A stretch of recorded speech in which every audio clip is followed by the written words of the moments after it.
Hello guys, welcome back to the channel. तो आज मैं एक्सप्लेन करने वाली हूँ द ट्रायल सीरीज के एपिसोड 6 को। मैंने इसके बाकी सारे एपिसोड ऑलरेडी एक्सप्लेन कर दिए हैं, तो वो आपको मेरे डिस्क्रिप्शन बॉक्स में मिल जाएंगे। तो चलिए एक्सप्लेनेशन को स्टार्ट करते हैं। इस एपिसोड की स्टार्टिंग में हमें दिखाया जाता है कि जो नोयोनिका होती है वो अपनी बेटियों को सोने के लिए बोल रही होती है। तब उसके बच्चे नोटिस करते हैं कि जो उनके पापा है वो बाहर सोफे पर सो रहे हैं। इसलिए जो अनन्या होती है वो अपनी मम्मी से बोलती है कि आप पापा को ऐसे पनिशमेंट क्यों कर रहे हो। और वो उनसे कहती है कि मैंने देखा है कि डाइवोर्स जो होते हैं उनकी स्टार्टिंग ऐसे ही होती है। और वो नयोनिका को बताती है कि आपको नहीं पता है, लेकिन सभी लोग यही चाहते हैं कि आप दोनों अलग हो जाओ। इसके बाद हमें इंस्पेक्टर प्रदीप को दिखाया जाता है जो कि सना से मिलने के लिए उसके घर आता है, क्योंकि सना उसको इग्नोर कर रही होती है। लेकिन जो सना होती है वो फिर भी उसको ज्यादा भाव नहीं देती और उसकी बातों को इग्नोर करती है। और इसके बाद हमें नयोनिका को दिखाया जाता है जो कि आउट ऑफ टाउन जाने के लिए पैकिंग कर रही होती है। तब उसका हस्बैंड उससे पूछता है कि वो कहाँ जा रही है। तब वो उसको बताती है कि वो कोची जा रही है किसी केस के सिलसिले में। तभी इन दोनों के बीच थोड़ी बहस हो जाती है और नयोनिका उसको सुनाते हुए कहती है कि तुम कोई अच्छा काम करके नहीं आए हो जो मैं हर चीज तुम्हें बताऊं।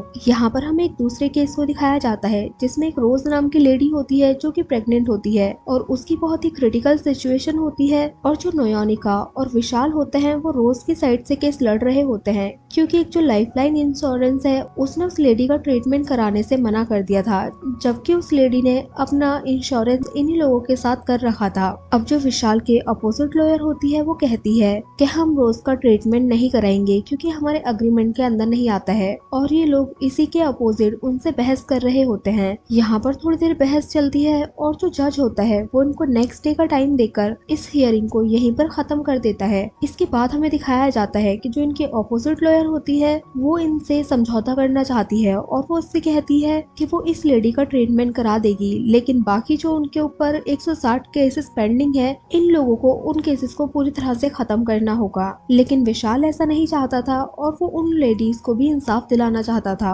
तभी हमें नयोनिका के घर का सीन दिखाया जाता है जहाँ पर राजीव और इलियास बैठकर इस बात पर बात कर रहे होते हैं कि शरद से कैसे पीछा छुड़ाया जाए। तभी यहाँ पर उसकी बेटियां बैठी होती हैं और वो यहाँ पर उस पेन ड्राइव की फोटोज को लाकर अपने डैड को दिखाती है और वो वीडियो भी दिखाती है जिसमें कि वो आदमी लिफाफे को उनके घर के बाहर रख रहा होता है। अब राजीव इस सोच में पड़ जाता है कि आखिर ऐसा कर कौन रहा है। अब रात में जो विशाल होता है वो मालिनी को कॉल करके सब कुछ बताता है। तब मालिनी उससे कहती है कि अब हमें पॉलिटिक्स की हेल्प लेनी पड़ेगी और वो उससे कहती है कि जो नयोनिका है उसके हस्बैंड का फ्रेंड पॉलिटिक्स में है और तुम्हें उससे हेल्प मांगनी चाहिए। लेकिन विशाल मालिनी से मना कर देता है। इसके बाद हमें नेक्स्ट कोर्ट की हियरिंग का सीन दिखाया जाता है। यहाँ पर वापस से इसी चीज में बहस चल रही होती है और जो ऑपोजिट लॉयर होती है वो अपनी साइड से केस को स्ट्रॉन्ग दिखाकर इस केस को जीत जाती है और रोज का जो लाइफ केयर के साथ अग्रीमेंट होता है उसको खारिज कर देती है। और इसके बाद हमें धीरज और मालिनी को दिखाया जाता है। धीरज जो होता है वो मालिनी से कोची के केस के बारे में पूछ रहा होता है। तब मालिनी उससे कहती है कि तुम एक बहुत अच्छे लॉयर हो और तुम्हें किसी भी बात की टेंशन लेने की जरूरत नहीं है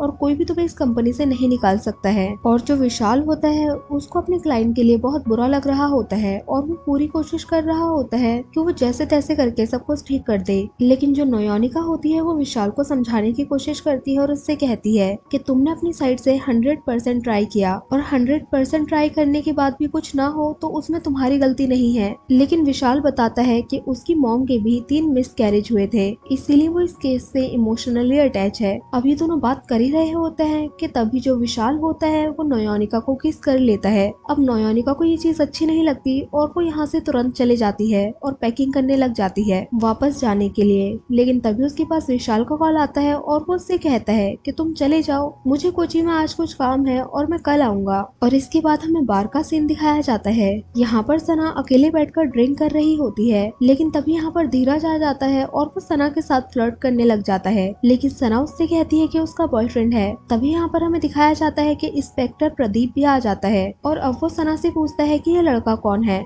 लेकिन धीरज जो होता है वो उससे बदतमीजी करने लग जाता है तो प्रदीप धीरज के थप्पड़ मार देता है। अब सना जो होती है वो प्रदीप को लेकर बाहर जाती है और वो उससे कहती है कि मुझसे ये सब और नहीं होगा और मैं किसी के भी साथ इमोशनली अटैच नहीं हो सकती हूँ। और वो प्रदीप से ब्रेकअप करके धीरज के साथ आकर ड्रिंक करने लग जाती है। और इसके बाद हमें दिखाया जाता है जो नयोनिका होती है वो अपने घर आ जाती है और यहाँ पर जो उसका हस्बैंड राजीव होता है उसने एक डेट नाइट प्लान की होती है। अब वो नयोनिका को को वापस से इम्प्रेस करने की कोशिश कर रहा होता है और ये दोनों कॉलेज की बातों को याद करने लग जाते हैं। तभी यहाँ पर जो राजीव होता है वो नयोनिका से माफी मांगते हुए कहता है कि मुझे एक और मौका दे दो और मुझ पर एक और बार भरोसा करके देखो। अब नयोनिका राजीव को किस करती है, लेकिन इसके बाद वो उससे कहती है कि मुझसे अब वापस से भरोसा नहीं हो पा रहा है और यहाँ से ऐसा बोलकर चले जाती है। अब नेक्स्ट डे हमें दिखाया जाता है कि जो विशाल है वो राजीव के घर में आया होता है और यहाँ पर वो राजीव से हेल्प मांगते हुए कहता है और वो उससे कहता है कि तुम अपने फ्रेंड से बोलकर इस केस में कुछ कर सकते हो क्या। तब राजीव उससे कहता है कि वो ट्राई करेगा